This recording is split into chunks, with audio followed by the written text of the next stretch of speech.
Good morning, ladies and gentlemen. This is Butch Shorak for Options University. It's Friday, August 3rd, 2012.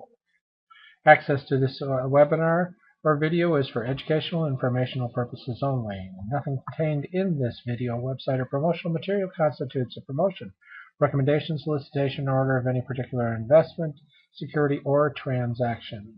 Options University provides educational services that are meant to teach you the risks and rewards of trading stocks and options. We're not a service that tells you what to trade. We're not implying or guaranteeing any profit. And as always, do not trade with money that you cannot afford to lose.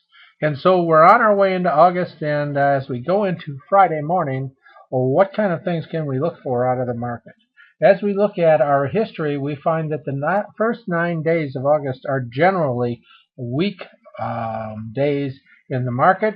So that as we look back through the years, this particular week and next week are not what we would call strong weeks in the market. As you can see, as we look at our market, we are currently in an uptrend. The 30-day moving average is above the 50-day moving average, which is above the 200-day moving average. And as we're moving up, we're getting higher lows and we're getting higher highs. And that is the definition of an uptrend.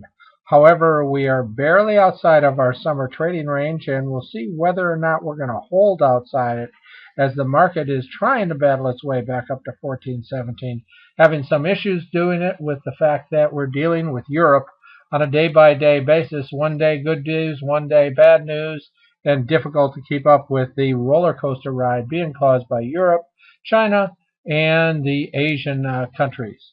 As far as the United States, our economic announcements are not having much effect on the market.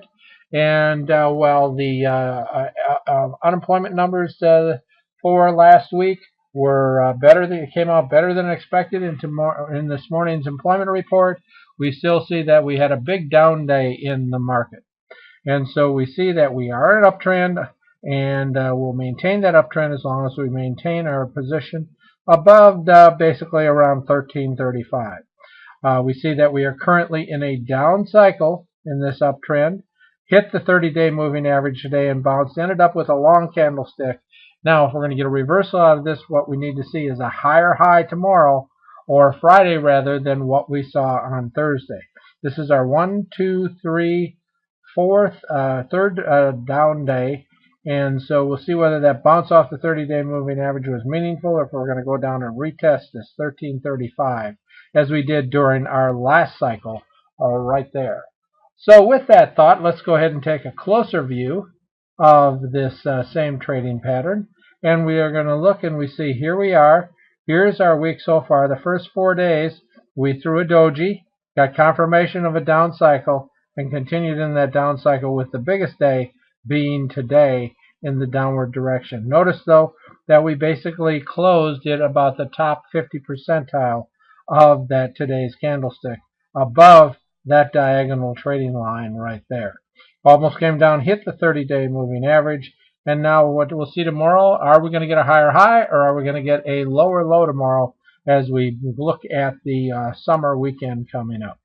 If we take a look at the Dow, we see that the Dow gave us much the same formation as we are in our third day down after a doji with a reversal pattern. So we've got our pivot up here, which was a higher high than we had previously, and not the same average configuration in the Dow that we had in the SPX, as the 30 is currently below the let me correct that. We do have the same one, and the 30 is above the 50, and the 50 is above the 200.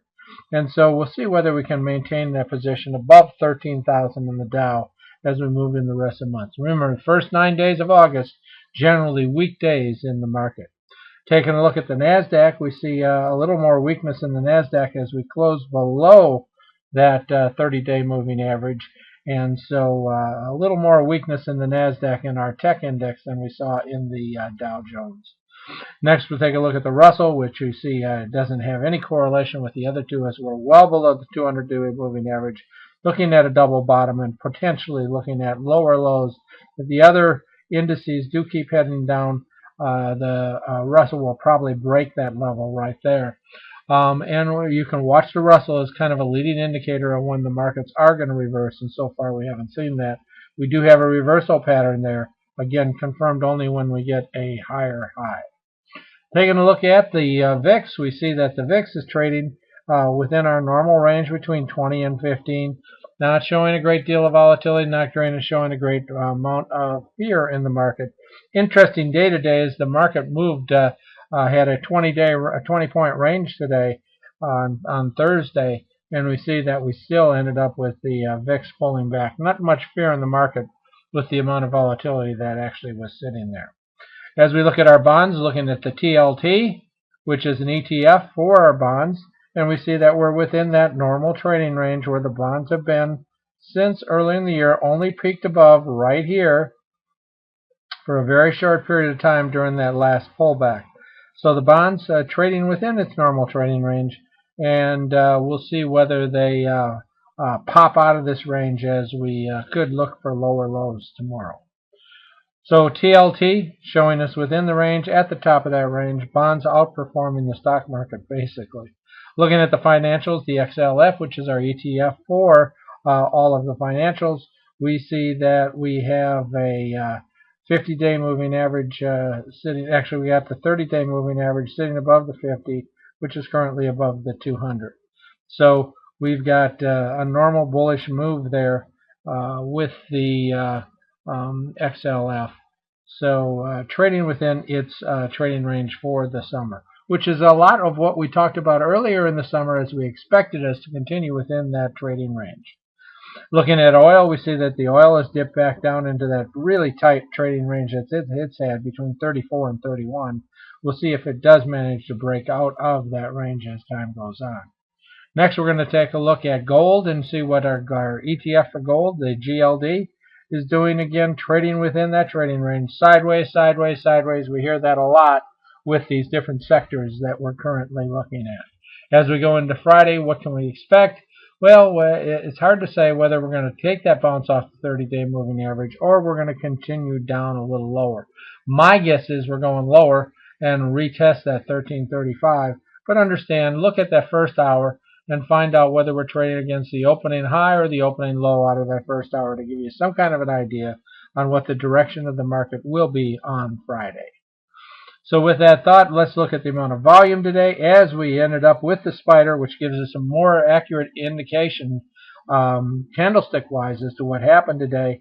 And we see that we basically closed just about where we opened, as we got a doji out of the spider, and we did it on a good deal of volume today, as we saw a little greater than average volume. But this indecision took place. It was a hard sell-off into the 30-day moving average, but there was very little hesitation to take it back up and recover 50% of the way. Again, looking tomorrow to find out whether we get a higher high on Friday or whether we get a lower low. So with that, those of you that are gold members, stick around. We'll take a look at our charts for our stocks to watch and see how they responded on this Thursday in August, as the market is showing a good deal of weakness on the first couple trading days. And we'll see what our horsemen did during this first couple days of the month. Window dressing is over, and it's now August. And so with that, this is Butch Shorak, Options University. It's Friday, August 3rd, 2012. If you'd like to see some more free videos, at the very end of this video, you will see a URL or a website where you can go look at Options University free videos. With that, thank you very much for being here. Butch Shorak, Friday, August 3rd, 2012.